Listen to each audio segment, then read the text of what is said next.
രാഹുൽ പാർലമെന്റിൽ എത്തിയില്ല എന്നാണ് മനസ്സിലാക്കാൻ സാധിച്ചത്. പ്രധാനപ്പെട്ട രാജ്യത്തെ ബാധിക്കുന്ന ഒരു ബില്ല് ചർച്ച ചെയ്യുമ്പോൾ പ്രതിപക്ഷ നേതാവ് എടുക്കേണ്ട നിലപാട് കാണും. പ്രതിപക്ഷ നേതാവ് കുറച്ചുകൂടി ഉത്തരവാദിത്തം കാണിക്കേണ്ടതായിരുന്നു. കോൺഗ്രസ് ഇതിനെ എതിർക്കാൻ തീരുമാനിച്ചു. ആ കൂട്ടത്തിൽ കോൺഗ്രസിന്റെ സമുന്നത നേതാവായ രാഹുൽ ഗാന്ധി ഈ എതിർപ്പിന് നേതൃത്വം കൊടുക്കേണ്ടതായിരുന്നു പാർലമെന്റിൽ. അത് RSSന്റെ ഒരു അജണ്ടയാണ് ഈ വഖഫ് ബില്ലെന്ന് പറഞ്ഞത്. മതപരമായ വിശ്വാസത്തിന്റെ അടിസ്ഥാനത്തിൽ വഖഫ് ചെയ്യുന്ന ഭൂമി ഭരണപരമായി നടത്തുന്നതിനാണ് വഖഫ് ബോർഡുകൾ. അത് ഇങ്ങനെ എത്രയോ വർഷങ്ങളായി ഇന്ത്യ രാജ്യത്ത് നടന്നു വരുന്ന ഒരു സമ്പ്രദായമാണ്.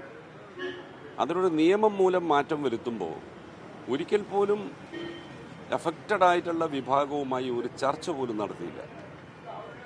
എന്താണ് ഗവൺമെൻറ് ഇങ്ങനൊരു നിയമം കൊണ്ടുവരാനുള്ള സാഹചര്യമെന്ന് ബന്ധപ്പെട്ടവരോട് ചർച്ച ചെയ്യണ്ടേ? അതുപോലും ചെയ്യാതെ ഈ കൊണ്ടുവന്നിരിക്കുന്നത് കടുത്ത മതവിഭജനം ഉണ്ടാക്കാനാണ്. അതുകൊണ്ട് തന്നെ ഞങ്ങളതിനെ ശക്തമായിട്ട് എതിർക്കുന്നു. രാഹുൽ ഗാന്ധി സംസാരിച്ചില്ല എന്നുള്ള വിമർശനങ്ങൾ ഉയരുന്നുണ്ട്. എങ്ങനെയാണ് അതിനെ കാണുന്നത് കോൺഗ്രസിന്റെ നിലപാട്? രാഹുൽ പാർലമെന്റിൽ എത്തിയില്ല എന്നാണ് മനസ്സിലാക്കാൻ സാധിച്ചത്. പ്രധാനപ്പെട്ട രാജ്യത്തെ ബാധിക്കുന്ന ഒരു ബില്ല് ചർച്ച ചെയ്യുമ്പോൾ പ്രതിപക്ഷ നേതാവ് എടുക്കേണ്ട നിലപാട് കാണും. പ്രതിപക്ഷ നേതാവ് കുറച്ചുകൂടി ഉത്തരവാദിത്തം കാണിക്കേണ്ടതായിരുന്നു. കോൺഗ്രസ് ഇതിനെ എതിർക്കാൻ തീരുമാനിച്ചു.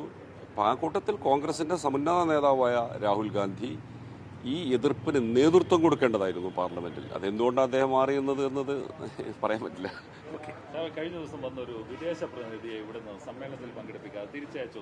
കേന്ദ്ര കമ്മിറ്റി അംഗമാണ്. അങ്ങനെ ഒരു പ്രതിനിധിയെ തിരിച്ചയക്കാനുള്ള സാഹചര്യം എന്തായിരുന്നു?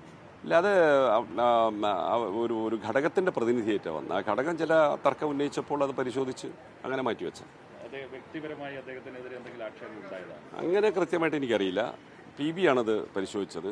അത് ലണ്ടനിലുള്ള പാർട്ടി ഘടകമാണ്. CPIM-ന് നേരത്തെയും പിന്നെ അവിടെ നിന്നുള്ള പ്രതിനിധികൾ പങ്കെടുക്കാറുണ്ട്. ഇപ്പോൾ ഒരു പ്രതിനിധി പങ്കെടുക്കുന്നുണ്ട്.